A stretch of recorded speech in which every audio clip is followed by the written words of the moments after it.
ალბათ ხშირად უნდა მოვსხდეთ იმ პროფესიის სტუმრებთან, რომელიც დღეს მეყოლებდა გადაცემა პროექციაში.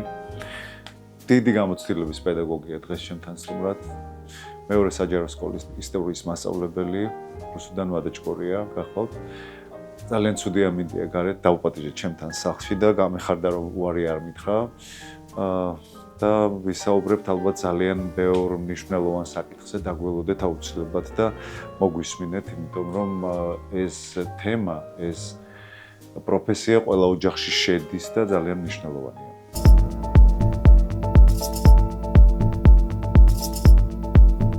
მოგესალმებით. ქალბატონ მუსიკო, როგორ ბრძანდებით? მადლობთ, კარგად. მადლობა დახასებისთვის. მადლობა. თქვენ პირიქით ძალიან დიდი მადლობა, რომ დღეს ჩემთან ხართ სახლში სტუმრად. პირველ რიგში ამისთვის მადლობა. ძალიან გაგვიავდრდა გარეთ და შესაბამისად ჩემთვის ძალიან დიდი პატივია რომ დღეს ჩემთან ხართ სტუმრად. წავბრძანდით. ყავას ხომ ერთმანეთს. გულობდეს თორე რამ შეგვაქვს ამით. ყავას ხომ ერთმანეთს. მადლობთ კი. დავბრძანდით, ყავას მოგიდუღებთ, თქვენ დავბრძანდით და გავძლებთ საუბრო. მადლობა. როგორ ბრძანდებით? რა ვიცი ვარ. ამინძე უკეთესად. რუსიკო დეიდა, როგორ ყავას ხომ? თქვენ ჩემ მეგობრის დედა ხართ და მე როგორც წესი მოგმართავთ ხოლმე დეიდათი და იმედი არ გამინაწყებდებით და არ მაყურებლის გაგებით მოეკიდება ამ ამბავს. არავითარ შემთხვევაში. მომართეთ როგორც გნებავთ, როგორც თქვენთვის კომფორტული იქნება. როგორ ბრძანდებით? კარგად. გადასარევად. ყავას შაქრიანს თუ შაქრიანს? შაქრიანს. შაქრიანს. კარგი. კი ბატონო. სხვათა შორის ახლა რომ თქვენთან გადაღებას გეგმავდი,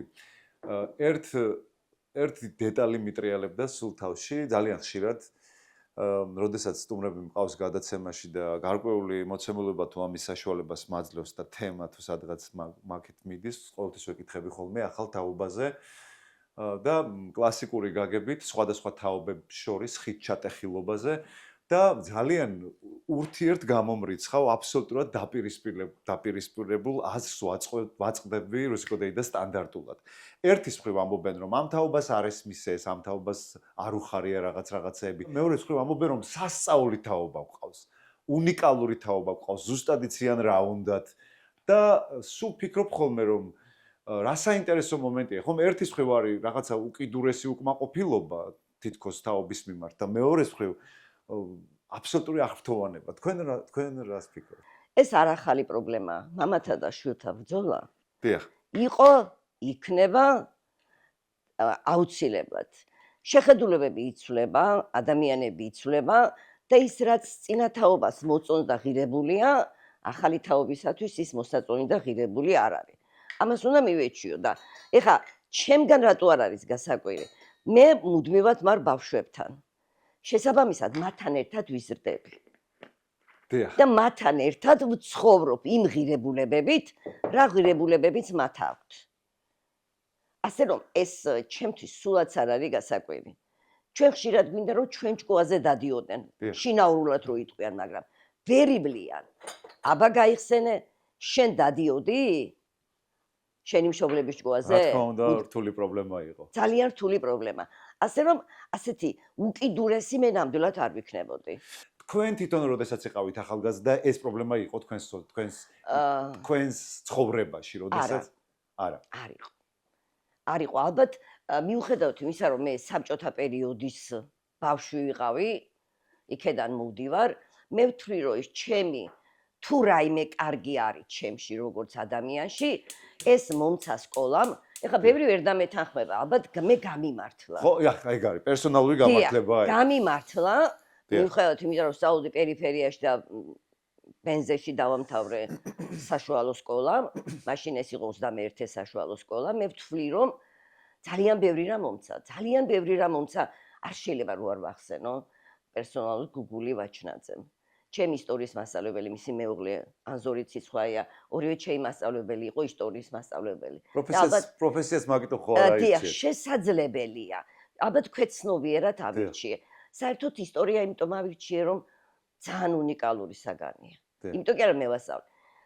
თუ რაიმე უნარი შეიძლება კონდეს ადამიანს, კრიტიკული აზროვნება, შეპირისპირება, დაპირისპირება, ანალოგია, ყველაფერს აზრებს ისტორია. და რა ვქნათ, ეს არის ის რითაც დღეს ვცხოვრობთ. მე მახსენდება სკოლის პერიოდში ჩემი ქართულის მასწავლებელი და ოდნავ მოგვიანებით გავაცნობიერე, რომ ის კატეგორიულად მუშაობდა იმაზე, რომ კრიტიკული აზროვნება გქონოდა. თქვენ ასევე ძალიან კარგად იცით, რომ ეს იყო პერსონალური აქტი და კრიტიკული აზროვნება ზოგადად არ იყო გავრცელებული და არ იყო პოპულარული. ეს ოდნავ მოგვიანებით გავაცნობიერე, რა თქმა უნდა, მიუხედავად იმისა, რომ იმთავითვე შეიძლება უშუალოდ პროცესს, აი ამ პროცესს, საგაკვეთილო პროცესს, რომელიც იყო სრულიად არასტანდარტული, სხვათაშორის იგივე აკეთებდა ფრანგულის მასწავლებელიც, ოდნავ მოგვიანებით გავაცნობიერე, რამდენად მნიშვნელოვანი იყო ჩემთვის როგორც სკოლის მოსწავლისთვის, რომელიც არ გიждდებოდა სხვათაშორის სკოლის პროგრამაზე. რამდენად სწორად იყო ახმული იმ სისტემაში თქვენეული მეთოდები, მე თამამად ვიტყვი ამას. იმიტომ რომ, როდესაც მელიქიშვილის ქუჩაზე გავდივარ, ძალიან ხშირად ვხედავ თქვენ აივანზე მოსწავლეებთან ერთად. და ესეთი სასიამოვნო სანახავია, როდესაც ბავშვები ძალიან ხშირად თქვენთან აივანზე სხედან და თქვენ გესაუბრებიან. თქვენთან სახლში ვაკონკრეტებ. და სკოლის ხელმძღვანელობის მხრიდან, ან საგანმანათლებლო სისტემის მხრიდან ახმადი იყო თქვენი პრინციპები, ესმოდათ სწორად. არ გეწინააღმდეგებოდნენ ხოლმე? მე ძალიან გამიმართლა.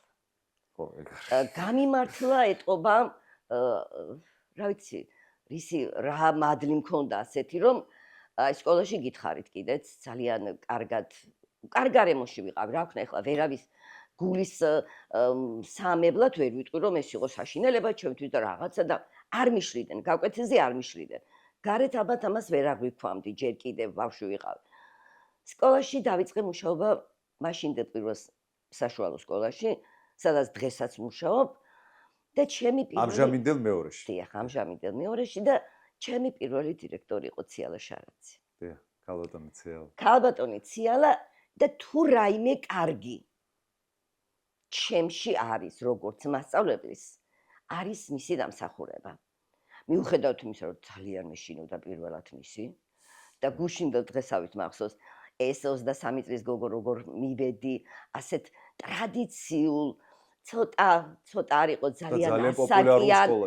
ძალიან ასაკიან კოლექტივში მე პირველი ახალგაზრდა აწურული შეშინებული მაგრამ აი არ ვიცი ძალიან ბევრი რამ მომცა და დღესაც ძალიან მადლობელი ვარ მისი ისე როგორც ძალიან მადლობელი ვარ ნუ იმდენი დირექტორი გამოვიცვალე მათ რა ჩამოთვლის ძალიან მადლობელი ვარ ანა ხალაძის რომელმაც ძალიან ბევრი რამ კარგი მომცა ძალიან სულიკო თებიძემ რომელთანაც ძალიან კარგი მაშინ სამეურო საბჭოს თავმჯდომარე ვიყავი და ძალიან ახლო ურთიერთობა მქონდა მასთან და რა თქმა უნდა ძალიან მადლობელი ვარ ჩემი ახალ დირექტორის ქალბატონი მარის ჩემი მარიზა არაჩვეულებრივი გოგოა ნამდვილად გეთანხმები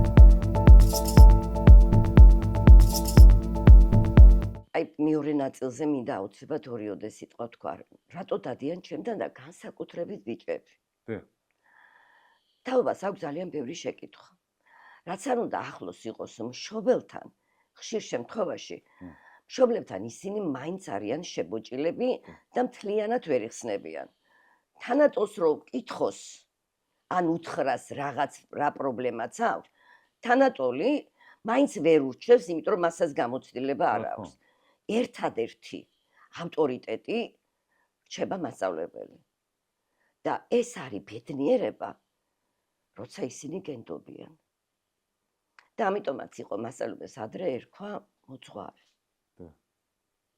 და აი ვთვლი რომ თუ კი ოდესმე ვინმე კარგად გაიხსენებს იმას რომ მე მქონდა პრობლემა და მე რუსკო მასწავლებელი და არ როგორც ამბობ ჩემი რუსო მე დამეხმარა მე აუცილებლად ვიждნობ იმ ქვეყანაში ამას და ალბათ ამიტომაც არის რომ და არავის არ უნდა უთხრა მაგრამ თუ მშობლის გარეშე ვერ მოწესრიგდება ეს ისე ტაქტიანად უნდა მიიტანო მშობლამდე რომ მოგეხმაროს კი არ გაღიზიანდეს იტო ცოტა მშობლები როგორია ერთი არის რომ მე ჩემი შვილის ყველაფერი მჯერა ან მეორე მე ჩემი შვილის არაფერი არ მჯერა ორი უკიდურესობა ძალიან დრამატული უკიდურესობა ძალიან ხშირ შემთხვევაში მაპატიოს მშობლებმა არ იცნობენ საკუთარ შვილებს საკუთარ თავს არ იცნობენ ხო აი არ იცნობენ საკუთარ შვილებს არც ზედმეტი კონტროლი და არც ზედმეტი უკონტროლობა აი როგორმე ეს ოქროს შვალედი მე მესმის რომ ყველა დაკავებულია მაგრამ თავიდანვე უნდა მივაჩიოთ, რომ ბავშვები ჩვენთან იყოს გულახდილები. რას დატოვებდით იმიდან, რაც ჩვენ საავადმყოფო პრინციპებში იყო, ჩვენ საგანმანათლებლო სისტემაში იყო და რაც აღარ არის. და მე რა არის დღეს ახალი კარგი, რომელზეც მინდა ვისაუბროთ. საერთოდ რეფორმა უნდა იყოს უმტკივნეული. დიახ. რაც შეიძლება და შესაძლებელია მით უმეტეს განათლება ეს ისეთი სენსიტიური თემაა. არ შეიძლება ასეთი მკვეთრი, რადიკალური, მოუმზადებელი, აი მაგიდაზე ხელის დარტყმით რეფორმის გატარება. როდესაც შეიძლება ძალიან უხეში, მაგრამ მაინც პარალელს გავლებ. დავით აღმაშენებლის წარმატების მიზეზი უпростоრად არის ის, რომ ის თანმიმდევრულად ატარებდა და თანმიმდევრულად მიდიოდა დიდგორის ბრძოლისაკენ. ძლევა ის საკვირველი. აი ჩვენთან საუბედუროთ ეს არ არის. არ შეიძლება ასე მოუმზადებლად, აი თითქოს გაგეღვიძა და რაღაცა მოგივიდა აზრად და არახარ, აი არიცი რა საკეთებ. ამიტომ ვაიმე რამდენი რეფორმა მომესწრო იცით? 42 წელზე მეტია სკოლაში მუშაობ. რამდენი რეფორმა და ბოლოს რა არის? რეფორმა ბუქსაობს, აი ტერმინი მახსოვს. სოციალისტური არ არის. არც ერთი. და ჩვენც უკვე მივეჩვიეთ ამას, რომ მივყვებით ფეხის, აი რა ვქნათ, უნდა აუწყოთ. მე რომ გამოსარჩა მებარებია, არ მიმიღია შეურაცხყოფად ნამდვილად. პირველსავე წელს როგორც კი ისტორია გამოცხადდა, მე გავედი და გამიმართლა და ჩავაბარე. ორივე საგანი უნარების ჩავაბარე. ან მოგზაურობიც იქნებით. საგამართლება. არა, და ესე ძალიან ნერვიულობდი, იმიტომ რომ ხა არ შეიძლება ხა რა თქმა უნდა, ძალიან დიდი განცდაა და არ თქვას არავინ რომ ამდენი წელი რომ გამოსარჩა გებარებებ, უცე გადიხარ და მთავარი რაც სკოლას დააკლდა და რაც საუბედუროდ არ არის, დაკარგა აღმსდელობითი ფუნქცია.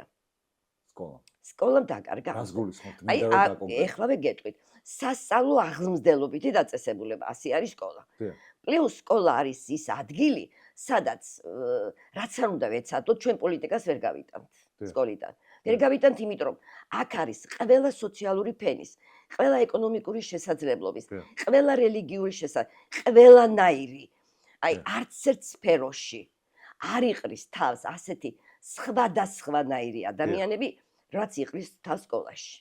და უდიდესი როლი აქვს ადამიანის ცხოვრებაში. რა თქმა უნდა. უდიდესი როლია. აღმზრდელს ძალიან დიდი ფუნქცია აქვს.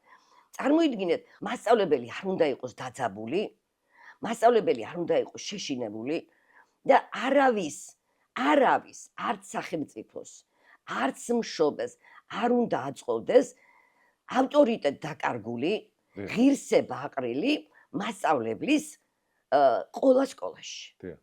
მასწავლებელი უნდა იყოს წელგამართული, აი არაფერს არ ვიტყვი ხელფასზე, მიუხედავად იმისა, რომ ძალიან მტკივნეულია, მე ვიცოდი სად მივდიოდი და ძალიან მაღიზიანებს ეს ფრაზა. კაპიკებზე მუშაობ. არ გინდა ეს? წაბძანდი. არ არის სკოლა, რომელიც შენ გაგამდიდრებს. მაგრამ რა თქმა უნდა, ჩაცმა ძღირსება, ძევა ძღირსება და საერთოდ უნდა იზრუნოს ყველა, როგორც უმეტეს ქვეყანაში, მასწავლებელი იყოს ბედნიერი. ბედნიერი მასწავლებელი ბედნიერ ბავშვს ახსნის.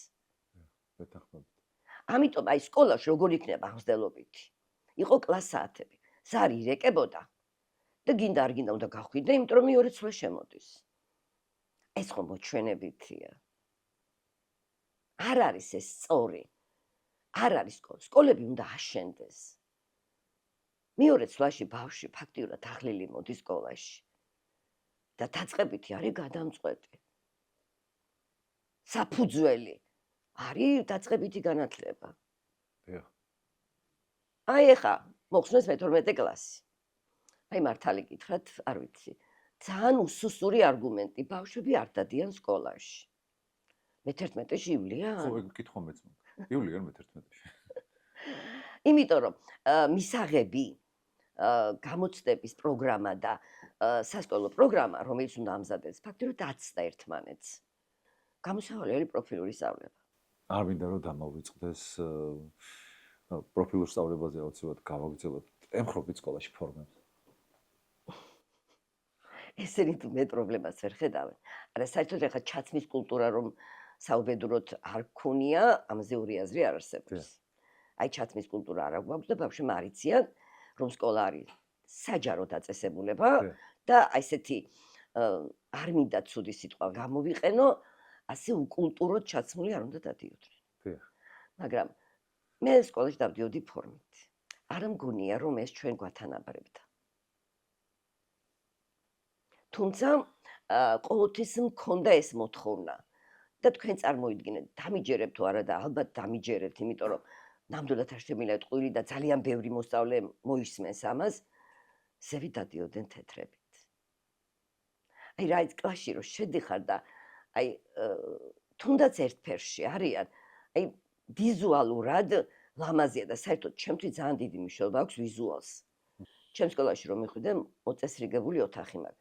ვთვლი რომ ლამაზ გარემოში ლამაზი ბავშვი იზრდება.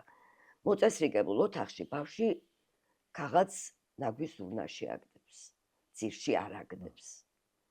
პლუს უნარებს ვაჩვევთ, რომ არ შეიძლება ეს, რომ ადგების კამი უნდა გაასწორო, გაბედე და არ გაასწოროს კამი, მერში შედე.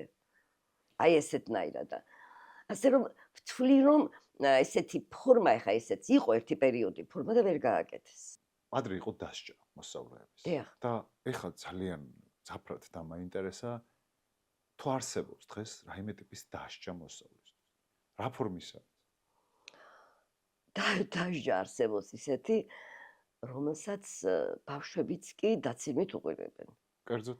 კერძოდ ეს არის მანდატური გაუკეთებს ოქმს. და დაუწერს ოქმს უკაცრავად და არის და არის ეს ოქმი. 5 ოქმის შემდეგ ეს ბავშვი გარკვეული ვადით გააჩნია დანაშაულს. დანაშაულს გააჩნია, ირიცხება სკოლიდან. 5 დღით. და ეხლა ამას მოყვება ის, რომ მას ეწერება არები და არების შემდეგ მას აქვს გამოცდა. პრინციპში დასჯა სკოლაში არ არის. თქვენ ემხრობით ამ ფაქტს, რომ სკოლაში დასჯა არ არის? არ ვემხრობი.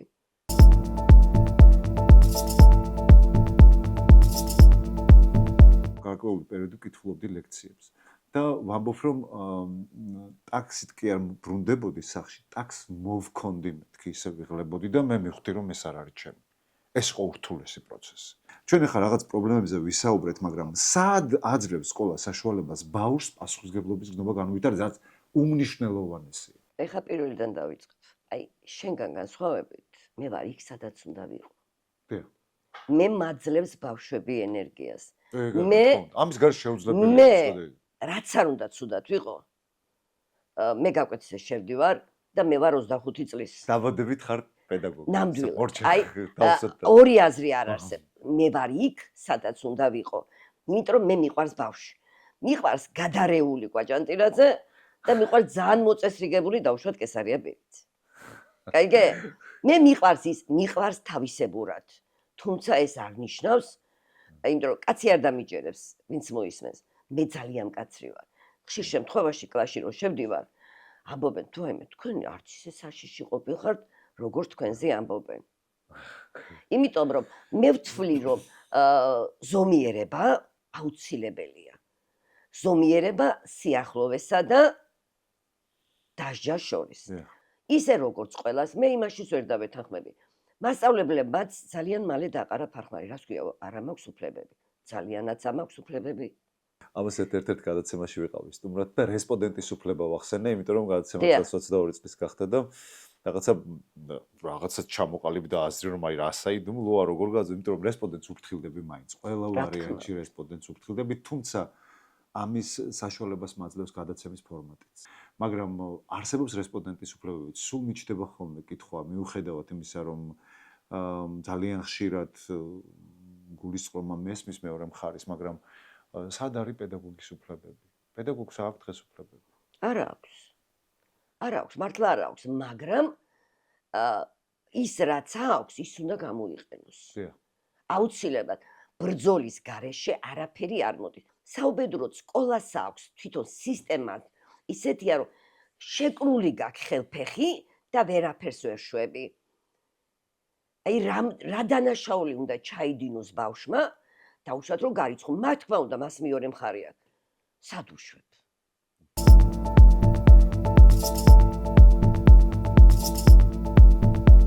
რამდენად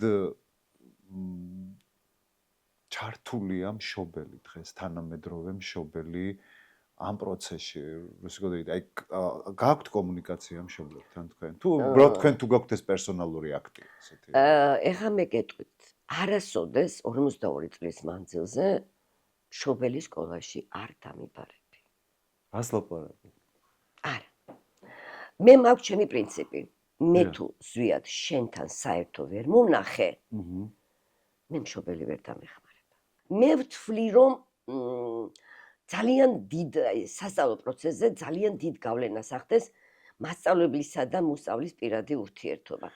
ერთი წუთი ძალიან გთხოვთ მინდა დაგაკონკრეტებინოთ 42 წელი ასწავლეთ კი და მთელი ამ ხნის მანძილზე მშობელი არ დაგიბარებიათ რას ლაპარაკობ არასოდეს ბავშვმა უნდა იცოდე რომ მას შენს ჯი და საყვედურს ეუნები შენ იცი რომ იმას ხვალ არ გაუხსენებ იმას წინ არ დაუდებ და ეს შენს ურთიერთობაზე მასთან არ იმოქმედებს.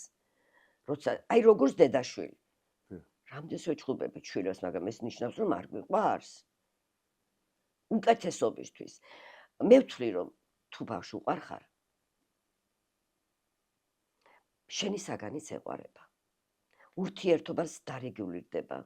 რა თქმა უნდა რთული ბავშვები არიან და უჭირთ ამისი, ძალიან უჭირთ, მაგრამ ვცდილობ რაც უნდა გავბრაზდე და ფიზიკურ დასჯაზე ლაპარაკისად მეტი. აი ძალიან მიყვარს ბავშვი. ბავშვი მიყვარს ისეთი როგორიც არის. ვინც მიცნობს, ამას გაზვიადებულად არ ჩათვლის. ბავშვი მიყვარს ისეთი როგორიცაა და საერთოდ ვიცი მშობლისთვის თქვა როცა მოვა და მეუნება. აი როცა ბევრი კარგი არ მაქვს სათქმელი. გიჟი მოძვერისგან კაი ხარი დგება. იმიტომ რომ ის მშობელის რომ მოდი შეწუხებული, ხო? აი რა უნდა უთხრა, რომ მშობელს უნდა რომ უვიცი, ცელქი, უზრდელი პირველ რიგში ეთვალა. ცელქი ბავშვი უნდა იყოს, აბა ხარ დრო ჩემი ცელქობა.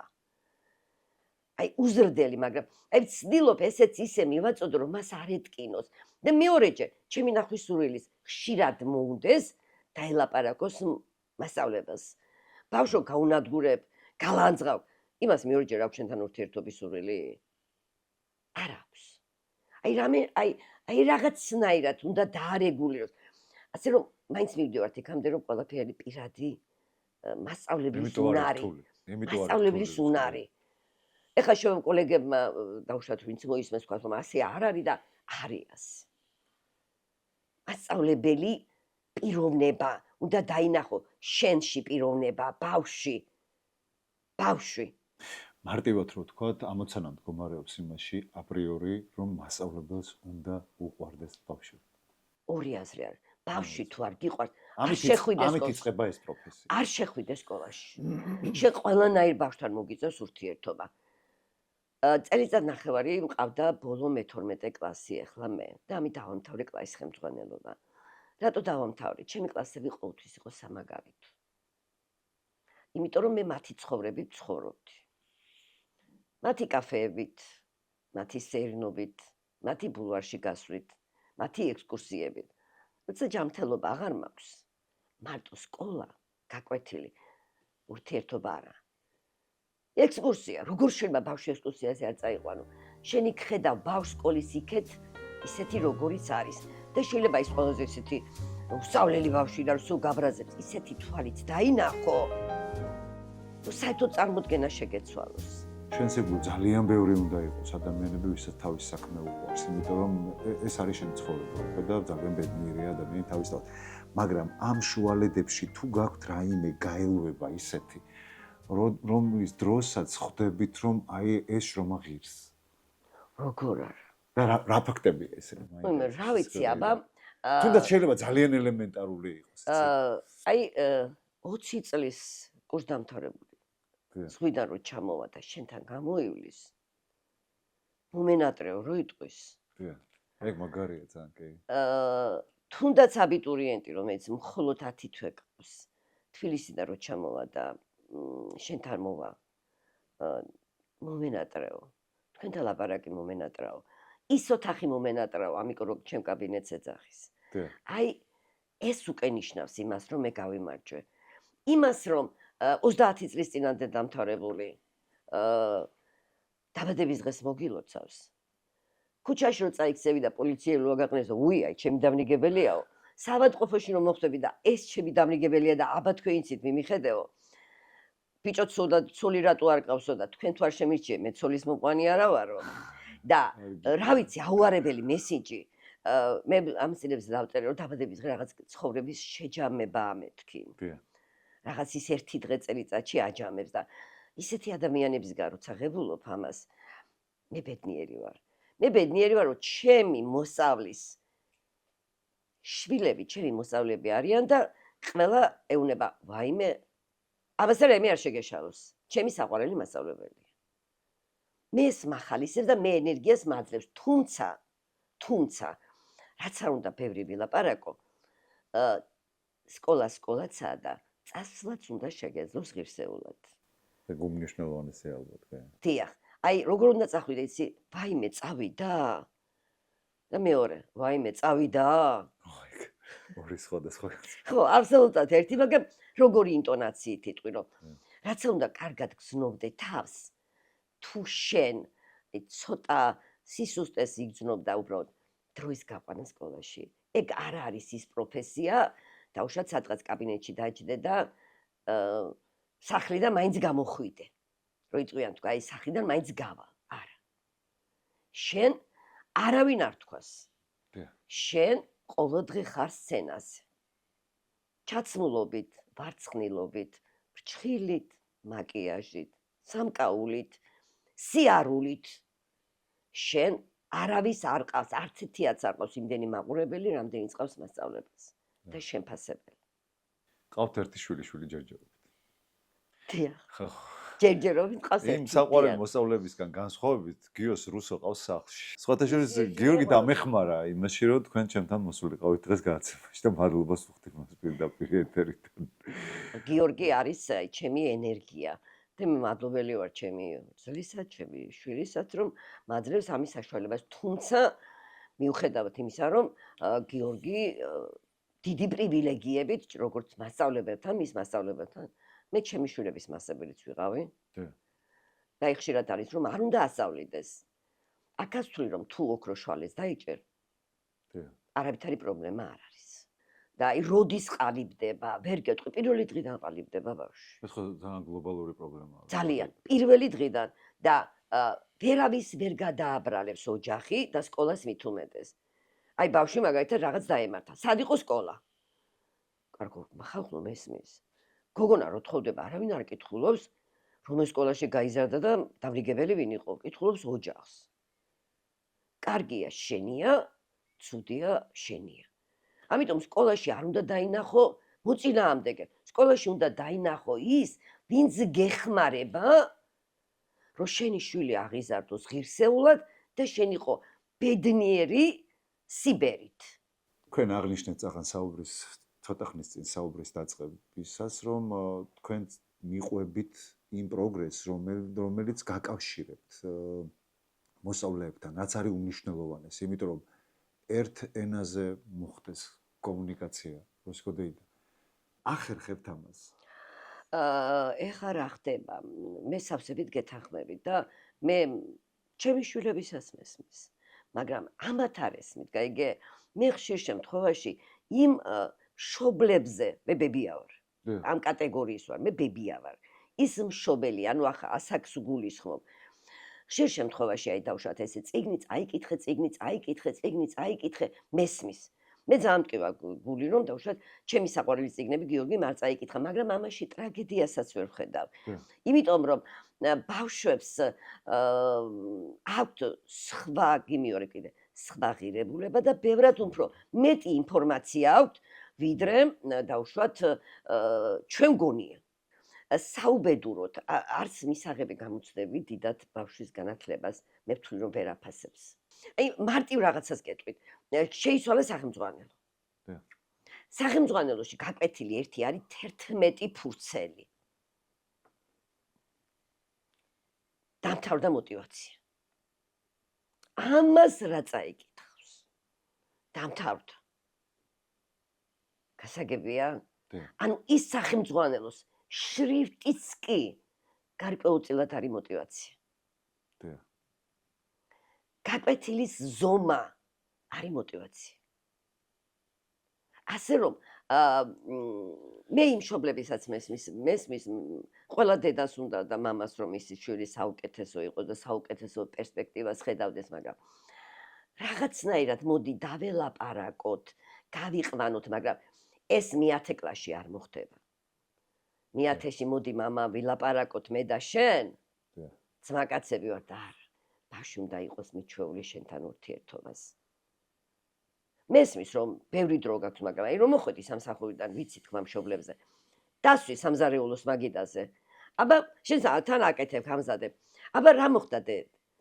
ბავშვმა უნდა იცოდეს რომ მან უნდა გითხრას, რაც ყვირილი არ არის გამოსავალი. ყვირილი ჩვენს დაკარგავ. აღარ გეტყვის მეც. ანალოგიურად მასწავლებლები. მით უმეტეს დღევანდელი ბავშვი აღარ გეტყვის. გამორიცხულია. თქვენ როგორც პედაგოგი უკიდურესად მომხრე ხართ მაინც ამ ცოცხალი ურთიერთობების, რომ ჩვენ ბავშვებთან უნდა გქონდეს მუდმივი კომუნიკაცია. ჩვენ დრომ გვიჩვენა, რომ ცოცხალ ურთიერთობას ვერაფერი ვერ შეძლებს. დაუბრუნდებიან ადამიანები. რატო იცი? კორონა ხო გახსოვთ? დიახ. ყველაზე მეტად ადამიანებს რაც ენატრებოდათ, დიახ. ეს იყო პირადი ურთიერთობა. და შევთანხმდეთ რომ ყველაზე მეტად რაც გაუჭირდათ ამ დროში. რაც ყველაზე მეტად გაუჭირდათ. აი მე თუ დამთავრდა ძალიან ბევრი და ისეც, აი ბავშვებს ენატრებოდათ სკოლა. ბავშვებს ენატრებოდათ ერთმანეთი. ენატრებოდათ. ადამიანებს გვენატრებოდა ერთმანეთთან დაჯდომა, თორე ტანსაცმელი არ გვიყიდია, ფეხსაცმელი და შიშველი არ უნდა დიოდა, ხო? აი ადამიანურ ურთიერთობას მაინც ვერაფერი ვერ ჩაანაცვლებს. მე ეს დარწმუნებული ვარ. გადაცემის მიწურულს მინდა გკითხოთ, რამდენად თქვენს მეთოდიკაში, თქვენს პროფესიაში ეს ჩადებულია თქვენს მიერ, რამდენად აქცევთ ამ დეტალებს მნიშვნელობას. რუსიკოდეიდა რომ თავისთავად უბიძგოთ ბავშვს ჰუმანიზმისკენ. არ ვიცი ხა რამდენად გაგცემთ ამაზე პირდაპირ, მაგრამ ერთ ფრაზას ვიტყვი. ბავშვებს სკოლა არ უყვართ. და სულ ვეუბნები. კი, ვიცი რომ არ გიყვართ, გეზარებათ, მაგრამ მოვა დრო და თქვენ სკოლა მოგენატრებათ. დამიჯერეთ. ძალიან ხშირად მესმის კურსდამთავრებულისა. ნეტა ეხლა სკოლაში დამაბრუნა. ნეტა ეხლა მერხთან დამსვა. ნეტა ეხლა ჩემი სკოლის ეზოში დამაჯინა, იმიტომ რომ სკოლა მაინც რჩება იმ დაწესებულებად. ჩვენი ადმინისტრაციით, მასწავლებლებით, სადაც ბავშვი არის ყველაზე ბედნიერი, ყველაზე დაცული და ყველაზე სასიყვარულო ობიექტი, სადაც მათზე მუდმივად ზრუნავენ, მართლა ზრუნავენ. ეს არ არის ისეთი მაღალი ფრაზა და რა. მუდმივად, იმიტომ რომ პირველ რიგში რაც არის საჭირო, ეს არის უსაფრთხო გარემო. მერია ყველა დანარჩენი. სადაც ის არის ყველანაირად დაცული, სადაც მას არასოდეს არ გაწირავენ და არასოდეს არ გაუკეთებენ იმას, რაც ცუდია. თორე ცხოვრებაში რომ გადიხარ მე სკოლის შემდეგ, ცხოვრება არის მგელი. და ხშირ შემთხვევაში მგელზე მგელი. რა არაპრაგმატული ვიქნები და არაპოპულარული ეხლა. ეს იგი სკოლა არის დაწესებულება, სადაც ყველაზე დიდ სიყვარულს უნდა ღებულობდეს ბავშვი. და ღებულობს ბავშვი ნამდვილად. რამდენადაც არ უნდა იყოს უკმაყოფილო მშობელი და გარკვეულწილად ისიც მიხვდება, რომ ჩვენ ბავშვები გვიყვარს. მე ძალიან მიხარია, რომ ძალიან დიდ აუდიტორიის გულს მოიგებს დღეს პროექცია, რომ თქვენ ჩემთან სტუმრად იყავით. გაიხარით ჩემო სიყვარული, ძალიან დიდი მადლობა. დიდი მეც ვიტოვებ, რომ რა ვიცი, რაღაც ერთი აგური მაინც დავდე კიდე იმაზე, რომ სკოლა გახდეს უფრო ბავშვებისთვისაც ძალიან საყვარელი. აუცილებლად. კარგად სანდებოდეთ და მომავალში ხვდებით. მადლობა.